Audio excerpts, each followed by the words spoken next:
안녕하세요. 하우넥스입니다. 조인트 사고라는 책은 제가 리드 액션을 했지만 그 당시 한 3시간 정도 리드 액션을 했었어요. 그런데도 시간이 모자랐고 또 많은 분들이 얘기하시는 것처럼 이 책은 최소한 3번 이상 읽어야 된다고 생각을 합니다. 이 책의 저자들도 그렇게 얘기를 하고 있고요. 간단하게 설명을 다 하기가 정말 어렵습니다. 또 미리 말씀드린 대로 저 같은 경우 한 10시간 넘게 이 동영상을 봤거든요. 그 동영상의 핵심 내용은 나중에 좀 정리를 해서 말씀을 드릴게요.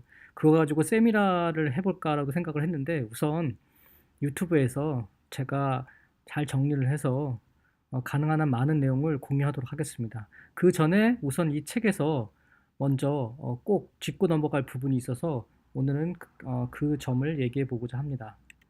자, 곱셈의 법칙인데요. 곱의 법칙이라고도 하죠. 제가 항상 늘 얘기하는 법칙 중에 하나인데, 제가 번역한 먹고 사는데 걱정 없는 1%, 평생 일할 수 있는 나를 찾아서라는 책에도 후지하라 가즈히로라는 일본의 유명한 어떤 분이 그런 얘기를 합니다. 곱셈의 법칙이죠. 이 곱의 법칙은 뭐냐면 결국 사람과 사람의 조인트가 성공하는 이유는 결국 곱셈의 법칙이라는 겁니다. 사람과 사람의 조인트가 결국 곱셈의 법칙이 적용하기 때문에 가능하다는 건데요.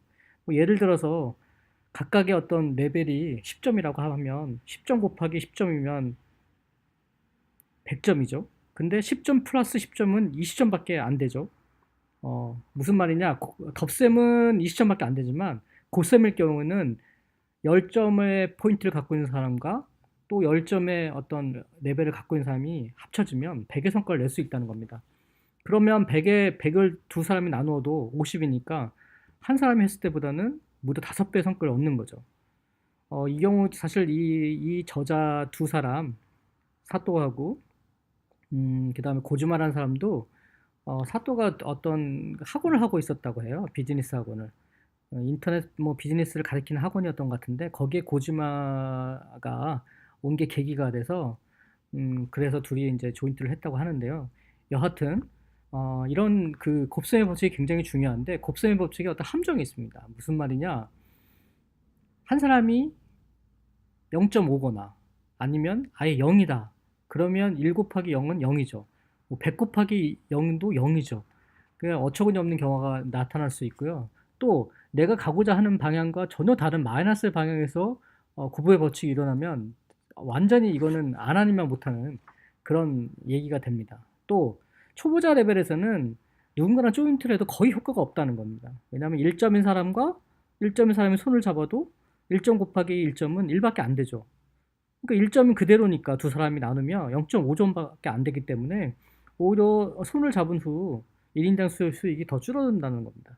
물론 아까 말한 것처럼 0점이 0이 되는 거는 뭐 말할 필요도 없겠죠. 뭐 여하튼 이런 식으로 고배 법칙을 적용하려면 우선 내가 확실한 레벨까지 끌어올려야 됩니다. 그래야 또 조인트를 할 수 있는 사람을 만날 수가 있고요.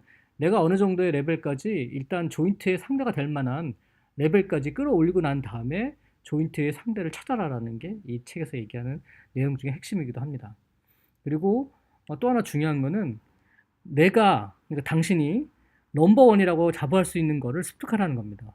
뭔가 아주 굉장히 어떤 세밀한 부분이라 상관없으니까, 니치한 시장에서도 상관이 없으니까, 내가 이 분야에서만큼은 정말 넘버원이다. 그렇게 자부할 수 있는 걸 습득하라는 거거든요.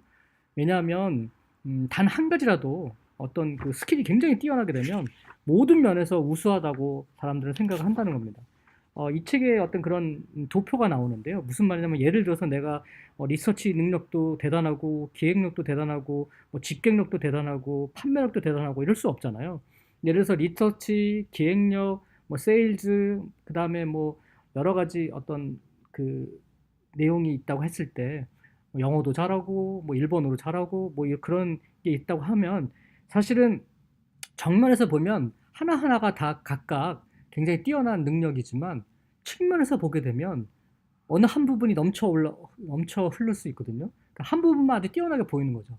그러면 그 부분만 봤을 때, 얘는 대단한 사람이구나, 라고 할 수 있다는 겁니다. 실제로 이 두 저자가, 아르바이트생이었나? 누군가를 고용을 해서 그 친구한테 뭐 3개월 동안 엄청 투자를 해가지고 경매인가 뭔가를 배우게 했대요. 그래서 웬만한 경매에 대해서는 이 3개월 동안 엄청난 돈과 시간을 투자해서 아주 빡세게 공부를 해가지고 뛰어난 어떤 그 경매에 대한 스킬과 어떤 노하우를 알게 됐는데, 그러다 보니까 다른 건 몰라도 경매에 대한 얘기만 나오면 이 친구가 최고라는 거예요. 그래서 모든 영업을 할 때 경매 얘기만 나오면 이 친구가 앞에서 얘기를 하다 보니까 설사 자기가 모르는 분야를 하더라도 그건 또 팀들이 또 받쳐주다 보니까 그걸로 인해서 굉장히 그 효과를 봤다고 하거든요. 그런 식으로 뭔가 확실한 나만의 무기가 있을 때 정말 이거는 도움이 많이 된다는 겁니다. 그리고 사실은 조인트 사고의 핵심은 이런 부분에 있습니다. 조인트 사고를 사실 확장을 시켜야 되는데요. 그러기 위해서는 굉장히 어떤 비즈니스의 파트너가 필요하거든요. 사실 이 책의 어떤 비밀이라고 할까? 이 사람들이 사실은 뭘 원했냐면 사실은 비즈니스의 파트너를 찾는 게 목적이었다 그래요.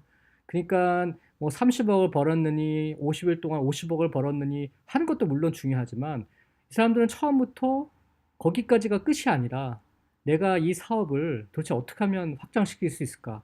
어떻게 하면 조인트 사고를 확대시킬 수 있을까? 그것을 계속 고민했다고 해요. 그렇다면 자기들의 어떤 자기들의 어떤 사고방식을 충분히 이해하고 그걸 따라줄 수 있는 그런 어떤 사장될 만한 제목이 필요했는데, 그 사람들을 사실은 매칭 비즈니스 스쿨이라고 하는 그 스쿨을 통해서, 그 스쿨에서 같이 어떤 연마되고 물론 돈도 많이 내고 시간을 많이 내서 몇 개월 동안 보면서 자연스럽게 이 친구는 같이 사장을 시켜도 되겠다. 이 친구랑 같이 일하면 같은 비즈니스를 해도 되겠다. 그러니까 즉 조인트 사업이 확장이 되겠다. 라는 식의 생각을 하게끔 할 수 있는 그런 구조를 만들어서 실제로 그런 사람들을 인선을 했다고 해요. 근데 그런 친구들은 자신의 비즈니스를 정말 사랑을 하게 하고 뭐 정말 6개월 정도, 반년 정도는 뭐 목숨을 자지도 않고 목숨 걸 정도로 했다는 거죠. 그 정도의 기계가 없으면 비즈니스는 궤도에 오르지 않고, 그런 사람들을 뽑기 위해서 뭐 두세 시간의 면접 아니면 뭐 하루 면접 해갖고는 도저히 알 수가 없다는 거죠. 그런데 3개월 동안 쭉 지켜보면서 그 될 만한 제목을 뽑아서 뽑는다기보다는 어떤 쭉 지켜봤다가 어프로치를 해서 제안을 한다는 거죠. 같이 해볼 수 안 하겠냐. 그리고 그 사람들은 이 친구들한테, 그러니까 사장이 될 만한 제목한테 그렇게 프로포즈를 해서 정확히 3분의 1씩 나눠서 주식을 갖고, 그 사람이 물론 사장으로 안 치고 나머지 고즈마하고 이 사또라는 두 친구는 어떤 중역으로 들어가서, 그러니까 임원으로 들어가서 서포트를 하고, 그런 식으로 회사를 키워서 열 몇 개나 그런 만들었다고 하더라고요. 뭐 그게 조인트 사고의 사실 핵심이라고 합니다. 이 부분은 사실은 동영상을 보게 되면 여러 가지 어떤 뒷얘기나 에피소드가 많이 나오더라고요. 그 부분은 제가 나중에 또 정리를 해서 뭐 책의 내용도 다시 어느 정도 언급할 필요가 있으면 얘기를 해드리고요. 그런 식으로 이 조인트 사고에 대해서 좀 더 알아보도록 하겠습니다. 오늘 여기까지입니다. 감사합니다.